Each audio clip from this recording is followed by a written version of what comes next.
Hello everyone, welcome back to my channel. तो आज मैं इस सीरीज़ का एपिसोड 11 एक्सप्लेन करूंगी। आई होप आपको पहले की वीडियो अच्छी लगी हो। अगर ये भी लगती है तो लाइक, कमेंट और सब्सक्राइब कीजिए, जिससे आपको आगे की अपडेट मिलती रहे।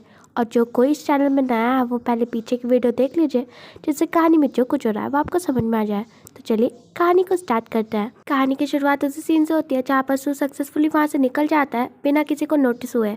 और यहाँ पर यनवा खड़ी हो जाती है उसकी टेंशन में। तो राजू जी उससे पूछता है कहीं उसे कुछ कहना तो नहीं है। तब वो कहती है हाँ, मुझे भी फोर्थ ब्रदर की तरह आपसे 3 ड्रिंक चाहिए और मुझे कुछ रिक्वेस्ट करनी है अपने भाई से रिलेटेड। फिर हम सू को देखते हैं जिसकी हालत बहुत ख़राब होती है और हेसू उसके आगे होती है और यहाँ पर उसे खून की उल्टी होती है और ये आवाज़ हेसू सुन लेती है। तो वो पीछे मुड़ती है और हम देखते हैं सू की हालत बहुत ख़राब होती है और वो नीचे गिर जाता है। तब वो योर हाइनेस कहते हुए उसके पास आती है और उससे पूछती है उसे हुआ क्या है। और यहाँ सू अपनी चिंता छोड़ के उसकी चिंता कर रहा होता है और उसे यहाँ से जाने के लिए कहता है और वो बेहोश हो जाता है और हेसू यहाँ पर हेल्प के लिए चिल्ला रही होती है। फिर हम यनुआ को देखते हैं जो क्राउन प्रिंस के सामने आती है और उसी कप से टी पीती है जिससे सू ने पी थी, जिसे देख के क्वीन यू हैरान होती है। फिर वो रिक्वेस्ट करती है कि उसकी भाई की फिर से शादी करवाई जाए और यहाँ पर राजू जी को कोई आपत्ति नहीं होती, तो ये रिक्वेस्ट एक्सेप्ट की जाती है। फिर हम देखते हैं वो ड्रिंक करती है, पर वो ड्रिंक करने की एक्टिंग कर रही होती है और जैसे ही वो सेकंड विश मांगती है वो एक्टिंग करती है बेहोश होने की। और यहाँ पर सब उसके पास आ जाते हैं यनवा यनवा कहते हुए। और यहाँ पर क्वीन यू हंसती है और वो कहती है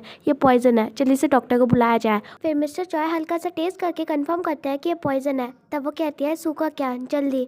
फिर बेखा जल्दी से सू के पास भागता है और यहाँ पर यनवा अपने चीक को काट के खून निकालने की एक्टिंग करती है। वही दूसरी तरफ हेसू अभी भी चिल्ला रही होती है। तभी वहाँ पर बेखा आता है और वो उसे बताती है इन्हें अभी खून की उल्टी हुई, ये उठ नहीं रही है, इन्हें हुआ क्या है। तब वो बताता है ये पॉइजन है। फिर वो उसकी मदद मांगता है उसे उठाने में। तभी वहाँ पर बाकी सब भी आते हैं और यहाँ मिस्टर चॉय पल्स चेक करने के बाद कंफर्म करता है कि वो अभी भी जिंदा है। फिर वो उसे डॉक्टर के पास ले जाया जाता है और हेसू भी उनके पीछे जा रही होती है कि तभी मिस्टर चॉय उसे रोक लेता है और यहाँ पर वॉन उसे अरेस्ट करने की बात करता है क्योंकि वो टी सर्व करके लाई थी। और जुंग कहता है मिस्टर चॉय से उसने ऐसा नहीं किया है। और यहाँ मिस्टर चॉय कहता है डेमी वॉन की हेसू को अरेस्ट किया जाता है प्रिंस को मारने के जुर्म में और गार्ड हेसू को पकड़ लेता है। फिर हम देखते हैं हेसू के कमरे की चेकिंग हो रही होती है और यहाँ पर कोर्ट लेडी और दूसरी कोर्ट लेडी से बोलती है पता लगाइए कि ना ही जगह हेसू की गई थी चाय सर्व करने। तब वो बताती है कि डेमी वॉन में उसका अता पता नहीं है। और यहाँ पर मिस्टर पार्क को वो नेकलेस मिलता है जो क्राउन प्रिंस ने हेसू को गिफ्ट किया था और उनमें से एक गार्ड को पॉइजन भी मिल जाता है, जिसे देखने के बाद कोर्ट लेडी ओ हैरान होती है।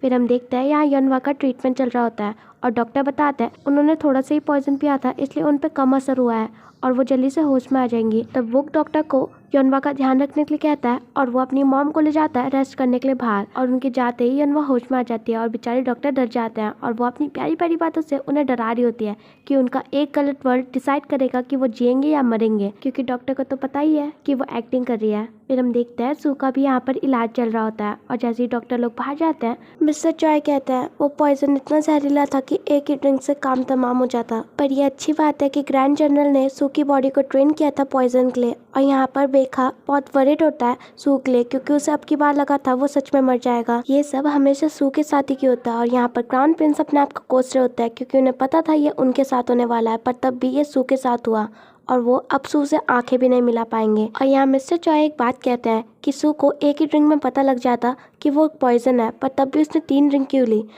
तब बेका कहता है अगर आप ये कह रहे हैं तो बहुत चीज़ अजीब है। उसने क्राउन प्रिंस के साथ 3 टोस्ट करने के लिए क्यों कहा? उसे पता था कि उसे पॉइजन दिया गया है, तब भी वो वहाँ से चले गया बिना किसी को कुछ पता है। तब मिस्टर चॉय कहता है मुझे लगता है कि उसे पता है कि कल्प्रिट कौन है। तब क्राउन प्रिंस कहता है वो कल्प्रिट है कौन जिसकी वजह से उसने अपनी जान दाव पे लगा ली उसे बचाने के लिए। फिर सीन शिफ्ट होता है जहाँ वो हेसू से मिलने आया होता है जिसकी हालत थोड़ी खराब होती है। फिर वो उसका हाथ पकड़ता है और यहाँ हेसू अपने बारे में न सोच के सू के बारे में पूछती है क्या वो ठीक है, उसके साथ कुछ बुरा तो नहीं हुआ, वो ऐसा इंसान नहीं है जो इतनी जल्दी मर जाए। और वो यहाँ पर थोड़ा उदास होता है और उसे बताता है कि सू अब बिल्कुल ठीक है, पर उसे अपनी चिंता करनी चाहिए क्योंकि सब उसे सस्पेक्ट मान रहा है क्राउन प्रिंस को मारने में। और यहाँ पर वो कहती है नहीं, मैं ऐसा कभी नहीं करूँगी। तब वो कहता है मैं जानता हूँ तुम्हारी इन्वेस्टिगेशन होगी, शायद तुम्हें टॉर्चर भी किया जाए, पर तुम्हें वो सब कुछ सहना होगा। मैं तुम्हें यहाँ से निकाल के रहूँगा, तब तक हार मत मानना। तब वो कहती है मैं इसके लिए प्रिपेयर्ड हूँ, आपको चिंता करने की कोई ज़रूरत नहीं है। फिर हम देखते हैं सभा का सीन जहाँ पर मिस्टर पार्क ने क्राउन प्रिंस पे इल्ज़ाम लगाया होता है कि उन्होंने फोर्थ प्रिंस को पॉइजन देके मारने की कोशिश की है जिससे वो अपनी पोजीशन बचा सके, क्योंकि हेसू के कमरे से पॉइजन और नेकलेस मिला है और उन्हें पता लगा है कि ये नेकलेस क्राउन प्रिंस ने उसे दिया था, इसलिए उसने चाय में जहर मिला के उन्हें मारने की कोशिश की। और यहाँ पर क्राउन प्रिंस को गुस्सा आ जाता है कि उन पे कैसे इल्ज़ाम लगाए जा रहे हैं क्योंकि सू उनके भाई से भी बढ़कर है। फिर मिस्टर चॉय उन्हें समझाते हैं कि अगर वो ऐसे बिहेव करेंगे तो उनकी इलनेस सबके सामने आ जाएगी। फिर यहाँ वो क्राउन प्रिंस का साथ देते हुए कहता है ऐसा भी तो हो सकता है कल्प्रिट को बचाने के लिए ये सब किया जा रहा हो, और ऐसा लगता है वो चाय क्राउन प्रिंस के लिए थी पर गलती से सू ने पी ली। मैं श्योर हूँ क्योंकि प्रिंसेस युनवा ने भी वो चाय पी थी। तब मिस्टर पार्क कहता है आप कह रहे हैं कि कोर्ट लेडी हेसू ने क्राउन प्रिंस को मारने की कोशिश की। तब वो कहता है अभी तक ये तय नहीं हुआ है, इतनी जल्दी अपने कंक्लूजन निकालना बंद कीजिए। फिर सभा में मिस्टर चॉय और क्राउन प्रिंस ही रहते हैं। तब राजा जी डिसाइड करता है कि हेसू को क्राउन प्रिंस को मारने के जुर्म में फांसी में लटकाया जाएगा, और यहाँ पर क्राउन प्रिंस कहता है उसकी तो कोई गलती ही नहीं थी, और मिस्टर चॉय भी उनकी बात से एग्री करते हैं क्योंकि इससे क्राउन प्रिंस को बचाया जा सकता है। और यहाँ क्राउन प्रिंस को बुरा लग रहा होता है उनकी वजह से किसी मासूम की जान जा रही है, और यहाँ पर वो क्राउन प्रिंस को चेंज करने की बात भी करता है पर राजा जी मना कर देता है। तब वो पूछ लेता है कि वो क्यों चाहता है कि वो क्राउन प्रिंस बने रहे। तब वो कहता है वो उनका पहला बेटा है, बाकी सब किंग के बेटे हैं, वो बेंगिया उनका पहला बेटा है। उन दोनों ने साथ मिलकर बहुत सारी लड़ाइयाँ लड़ी है, एक दूसरे के साथ हमेशा खड़े रहे। वो उनका पहला बेटा और पहला साथी है, इसलिए वो सब कुछ उसे देना चाहते हैं। फिर हम सू पे आता है जो अभी तक ठीक भी नहीं हुआ होता, तब भी वो हेसू से मिलने जाता है क्योंकि वो वहाँ पर अकेली है, और जाते हुए उसका एनकाउंटर वुक के साथ होता है जहाँ पर वो उसे बताता है कि मिस्टर पार्क ने सारा इंजाम क्राउन प्रिंस पे डाल दिया है कि उसने हेसू की मदद से उसे मारने की कोशिश की है। तब वो कहता है ये सब नॉनसेंस है। तब वो कहता है मुझे पता है ये नॉनसेंस है, सबको पता है, पर इससे निकलने का कोई तरीका नहीं है। मुझे तुम्हें सू के साथ इन्वॉल्व होने नहीं देना चाहिए था, इसीलिए ये सब हुआ। तब सू बेका को वहाँ से जाने के लिए कहता है क्योंकि उसे प्राइवेट में कुछ बातें करनी है। तो बेका वहाँ से चले जाता है और वो बता देता है कि ये सब क्वीन यू का काम है, और वो ये मैटर क्लोज कर ही देता, पर युनवा ने पॉइजन पी लिया इसलिए कॉम्प्लिकेटेड हो गया। तब वो पूछता है क्या उसने ये सब अपनी मदर के लिए किया, जैसे पिछली बार तुमने उन असैसिन्स को मारा था। तब वो मना करता है क्योंकि उसने ये हेसू और क्राउन प्रिंस को सेव करने के लिए किया है। और यहाँ पर वो कहता है यहाँ पर हेसू की चिंता सबसे ज्यादा तुम करते हो, तो तुम्हें एविडेंस ढूंढना होगा क्वीन यू के खिलाफ जिससे तुम हेसू को बचा सको और क्राउन प्रिंस को भी। तब वो हाँ कहता है क्योंकि वो हेसू को वहाँ पर ज्यादा देर तक रहने नहीं देगा। फिर सू हेसू से मिलने जाता है और हम देखते हैं हेसू की हालत बहुत ख़राब होती है क्योंकि उसे टॉर्चर किया गया है गलत स्टेटमेंट देने के लिए, पर उसने नहीं दी। फिर वो अपनी आंखें खोलती है और सामने सू होता है और वो बहुत खुश होती है और वो कहती है मुझे पता था आप नहीं मरोगे। तब वो कहता है हाँ बिल्कुल। तब वो कहती है आपको पता था ना वो पॉइजन है, आपने वो इसलिए पिया क्योंकि उस कोर्ट लेडी को गुनहगार माना जाता है जो उसे सर्व करती। तब वो कहता है मैं इतना भी पैथेटिक इंसान नहीं हूँ जो एक लड़की के लिए जहर पी लूँ। तब वो कहती है आपने ऐसा क्यों किया, अगर आप ऐसे ही जिद्दी रहे तो आपको लगता है मेरे लिए आपकी फीलिंग चेंज होगी। और यहाँ पर वो मन में सोचती है मैं आपके लिए क्या हूँ जो आपने अपनी जान दाव पे लगा ली मुझे बचाने के लिए, अगर आप ऐसा ही करते रहे तो मेरे लिए आपको छोड़ना बहुत मुश्किल हो जाएगा योर हाइनेस। तब सू कहता है बस भागना मत, तुम्हें सच में पता है मुझे परेशान कैसे करना है, हम दोनों ने ही सर्वाइव किया है और मरे नहीं, मुझे पक्का यकीन है हम दोनों बाहर मिलेंगे। तब वो कहती है मुझे नहीं पता आपके साथ क्या करना है। तब वो कहता है मुझे भी। तब वो उसे समझाने लग जाती है कि वो ये करे वो ना करे, ये करे वो ना करे। तब वो कहता है हमेशा लेक्चर देती रहती हो। फिर वो वहाँ से चले जाता है और यहाँ पर वुक को वो प्लानिंग वाली कोर्ट लेडी मिल जाती है और वो युनवा से बातें कर रही होती है, पर वुक को नहीं पता होता वो युनवा है। फिर वो अपनी हेयर पिन निकालता है और उसे हॉस्टेज बना के युनवा को ब्लैकमेल कर रहा होता है कि वो अपना चेहरा दिखाए, और वो बहुत सीरियस होता है और वो उसे मार भी सकता है। और युनवा बाहर आ जाती है और वो अपना चेहरा दिखाती है, और ये देखने के बाद वुक शॉक्ड होता है और उस कोर्ट लेडी को छोड़ देता है और युनवा से पूछता है कि उसने ऐसा क्यों किया, अगर किसी को इसके बारे में पता लगा तो उनकी फैमिली को ट्रेटर करार किया जाएगा। और यहाँ युनवा बताती है ये सब उसने उसके लिए किया, वो उसे जगाना चाहती थी, वो एक लड़की की वजह से राजा नहीं बनना चाहता था। और यहाँ पर वो कहता है कि उसे राजा नहीं बनना है, और वो उसकी बात से डिसएग्री करती है क्योंकि उसने अभी तक अपने अंदर की सीक्रेट डिजायर्स को छुपा के रखा है। क्योंकि जिस दिन सू ने रेन रिचुअल किया था उसने उसकी आंखों में साफ साफ देखा था कि उसकी आंखें कह रही है कि वो सीट मेरी है, वो तालियां मेरे लिए होनी चाहिए थी। और अगर अभी भी वो डिनाई करता है इस बात को लेकर तो वो उसको और उसकी मदर को उसकी लाइफ से फेंक सकता है। और जब उसने ये काम करने की ठानी थी वो पहले से प्रिपेयर थी पनिशमेंट के लिए। और यहाँ वो एक ऐसा काम करता है जो आपने सोचा भी नहीं होगा, वो उस कोर्ट लेडी को उस हेयर पिन से मार देता है। और युनवा इसे देख के शॉक्ड होती है और वो कहता है तुम्हें अच्छे से पता है मैं तुम्हें और मदर को कभी नहीं छोड़ सकता, अब से तुम मेरी प्यारी बहन नहीं हो, तुम मेरी कर्जदार हो, मैं तुम्हारा तुम मेरी, हम दोनों एक दूसरे के कर्जदार हैं, और अब तुम मुझसे कुछ भी करवा सकती हो। और वो थैंक यू कहती है और जाते हुए वो अपनी हेयर पिन साथ लेके जाता है और बहुत अफसोस करता है। फिर हम देखते हैं वुक, वॉन और जुंग को, जहाँ पर जुंग वुक से कह रहा होता है अगर आप भी उसका साथ नहीं दोगे तो कैसे चलेगा, चलो हम सब प्रिंस राजा जी के पास हेसू को छोड़ने की रिक्वेस्ट मांगने चलते हैं तब वो कहता है तुम बाहर निकल सकती हो, छुपने की कोई ज़रूरत नहीं है। फिर वॉन चायांग को बाहर लेके आता है, जहाँ पर चायांग ये सुनने के बाद बहुत शॉक्ड होती है कि हेसू मरने वाली है। और यहाँ पर वो लिटरली वो से भीख मांगती है कि वो कैसे तैसे हेसू को बचा ले, पर यहाँ वो कुछ नहीं कहता। फिर हम सू को देखता है जो राजा जी से रिक्वेस्ट करने गया होता है हेसू को छोड़ने की, पर राजा जी भी उसकी एक बात नहीं सुनते। यहाँ पर उनकी आर्ग्यूमेंट हो जाती है, इसलिए राजा जी तय करते हैं जो भी हेसू को छोड़ने की बात उनसे करने आएगा उसे मौत की सजा दी जाएगी। और सू यहाँ पर कुछ नहीं कर पाता। फिर हम देखते हैं कोर्ट लेडी ओ हेसू से मिलने गई होती है और जाते हुए उन्हें बुक दिखता है, जहाँ पर वो उनसे कहती है कि आप यहाँ पर चाय तो पीने आए ही नहीं होंगे।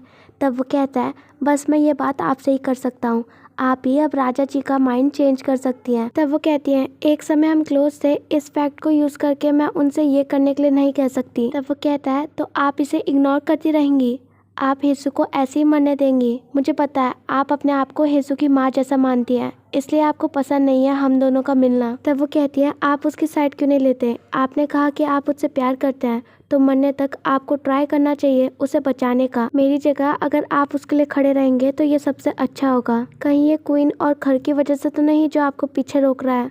मुझे लगता है ये थ्रोन के सक्सेशन की वजह से है। यही एक रीज़न है जिसकी वजह से रॉयल फैमिली का हर एक लड़का डरपोक बन जाता है। एक दिन आपको इस बात का रिग्रेट होगा कि क्यों आप इस टाइम डरपोक बने रहे। एक बार अगर आपने उससे मुंह मोड़ लिया तो यह आपकी अंतरात्मा को हमेशा सताता रहेगा। मैं राजा के पास जाऊंगी क्योंकि मुझे सू की फिक्र है। आप किसी को नहीं बचा सके योर हाइनेस। फिर हम कोर्ट लेडी ओ को देखते हैं जो राजा जी के साथ होती है और यहाँ पर वो उन्हें चाय सर्व करके वहाँ बैठ जाती है। तब राजा जी कहते हैं कुछ कहो और हेसू के बारे में मत कहना। तब कोर्ट लेडी ओ यहाँ पर झूठा क्राइम कन्फेस करती है कि उन्होंने क्राउन प्रिंस को मारने की कोशिश की क्योंकि उन्होंने अपना बेबी खो दिया था, इसलिए क्राउन प्रिंस को थ्रोन में बैठते हुए देख के उन्हें जलन हुई, इसलिए उन्होंने चाय में जहर मिला के उन्हें मारने की कोशिश की। और यहाँ पर राजा जी कहते हैं कोशिश मत करो उस लड़की को बचाने की। वो कहती है आप उस मासूम लड़की के पीछे क्यों पड़े हैं, मैंने अपना क्राइम एडमिट कर दिया है इसलिए उसे जाने। तब वो कहते हैं मैं प्रिटेंड करूँगा कि मैंने कुछ सुना ही नहीं।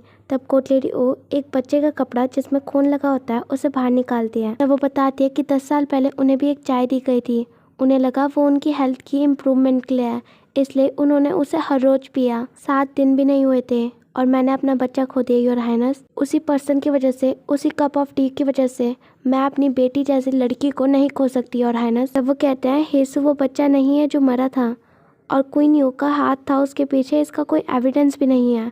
तब वो कहती हैं आप इसे अभी भी दूसरी तरीके से देखने की कोशिश कर रहे हैं। वैसे भी मैं मरने वाली हूँ, मुझे खाना डाइजेस्ट नहीं हो रहा था इसलिए मैं डॉक्टर के पास गई, उन्होंने बताया कि स्टमक कैंसर है। मुझे पता है आप हेसू को इसलिए मरवा रहे हैं जिससे आप क्राउन प्रिंस को बचा सके। मुझे ये भी पता है आप दोनों को नहीं बचा सकते। मैं क्वीन यू से अपने बच्चे को नहीं खो सकती, प्लीज़ मेरी मदद कीजिए, ये मेरी लास्ट रिक्वेस्ट है।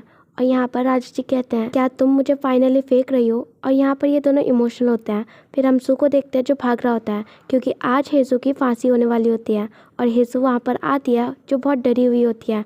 तब वो मन में सोचती है क्या वो मरने वाली है। तभी उसे वुक का ख्याल आता है और वो इधर उधर देखती है। तभी वहाँ सू आ जाता है और वो हेसू को गार्ड से बचाता है और किसी को भी उसके पास नहीं आने देता। तभी वहाँ पर मिस्टर चॉय आता है ये बताने की फांसी कैंसिल हो गई है क्योंकि रियल कल्प्रिट मिल चुका है। और यहाँ पर हेसू एग्जॉस्ट हो जाती है इसलिए वो बेहोश भी हो जाती है। फिर हम देखते हैं कोर्ट लेडी ओ को जो फांसी के लिए रेडी हो जाती है और जाते हुए उनके चेहरे में स्माइल होती है और वो डेमी वॉन को लास्ट टाइम देख के जाती है। तब गार्ड उन्हें ले जा रहे होते हैं कि तभी वहाँ पर सू और हेसू आते हैं। तब हेसू कोर्ट लेडी ओ के पास जाके पूछती है ये सब हो क्या रहा है। तब वो बताती है कि उन्होंने क्राउन प्रिंस की टी में जहर मिलाया था। तब वो कहती है झूठ और सू भी हैरान होता है। तब वो उससे सॉरी कहती है कि उन्होंने उसे फंसाया। तब हेसू उनका हाथ पकड़ के उन्हें अंदर ले जाती है और सू गार्ड्स को रोकता है ये कह के कि उन्हें थोड़ा टाइम दो। फिर सू कोर्ट लेडी ओ को उस केव पे ले जाती है जहाँ पर बाहर जाने का रास्ता था पर अब वो बंद हो चुका होता है। तब वो कहती है तब भी हम निकलेंगे, आपने कहा था ना हमें आपके होम टाउन जाना चाहिए तो अभी चलते हैं, मुझे अब यहाँ पर ऐसे नहीं रहना। तब वो उसे रोकती है और उससे कहती है बस अब बहुत हुआ। तब वो कहती है वो सब बस कवर अप कर रहे हैं, आप मेरी जगह मर रही हैं, मैं अब क्या कर सकती हूँ, मैं कैसे जीऊँगी। नहीं, मैं आपको ये करने नहीं दूंगी, हम अभी यहाँ से बाहर निकलेंगे। फिर से वो पत्थर हटाने लग जाती है। फिर कोर्ट लेडी ओ उसे हक करती है और उसे समझाती है कि इसमें उसकी कोई गलती नहीं है, सब उसके लिए नहीं कर रही है, वो बस किंग की मदद करना चाहती है। वैसे भी वो मरने वाली है, इसलिए उसे अपने आप को दोष देने की कोई ज़रूरत नहीं है, ना ही उनके प्रति सॉरी फील करने की ज़रूरत है। तब वो कहती है मैं ठीक हूँ। फिर वो उसकी चोट को देखती है और कहती है मैंने जिस चीज़ को प्रोटेक्ट करना था मैंने कर लिया, अब मुझे पे बैक करना होगा, मुझे इसका कोई रिग्रेट नहीं है। फिर वो उसे हक करती है और मन में कहती है हर चीज़ से बच के रहना, तुम किसी पे ट्रस्ट नहीं कर सकती हो, हर दिन तुम जो भी कदम रखोगी उसे ध्यान से रखना, जैसे कि तुम एक पतली सी बर्फ़ की सीली में चल रही हो, तुम मेरे जैसे बिल्कुल मत जीना, ठीक है। फिर हम हेजू को देखते हैं जिसकी हालत ख़राब होती है। फिर भी वो किंग के पास आई होती है प्रोटेस्ट करने कि वो कोर्ट लेडी ओ को ना मारे और वो उन्हें छोड़ दे। और यहाँ वो हेजू के पास जा ही रहा होता है कि तभी वहाँ पर क्वीन वैंगबो और यनवा उसे रोक लेते हैं और क्वीन वैंगबो उसे जाने नहीं देती, क्योंकि कोर्ट लेडी ओ को मारने का जजमेंट पास करने के बाद राजा जी बहुत गुस्से में है, अगर वो इन्वॉल्व हुआ तो वो भी अपनी जान खो बैठेगा। तभी वहाँ पर क्वीन यो आती है जो कहती है वहाँ पर हे हाउस की हेजू है ना, वो बहुत चिंता में होगा, मैंने देखा है वो उसकी परवाह करता है। तब क्वीन वैम्बो कहती है आपको कोई मिसअंडरस्टैंडिंग हुई है, वो बस उसकी वाइफ की कज़न है। तब वो कहता है वो जो कर रही है वो गलत भी नहीं है। तब वो कहती है तो तुम्हें क्या लगता है कौन है कल्प्रेट, मैं।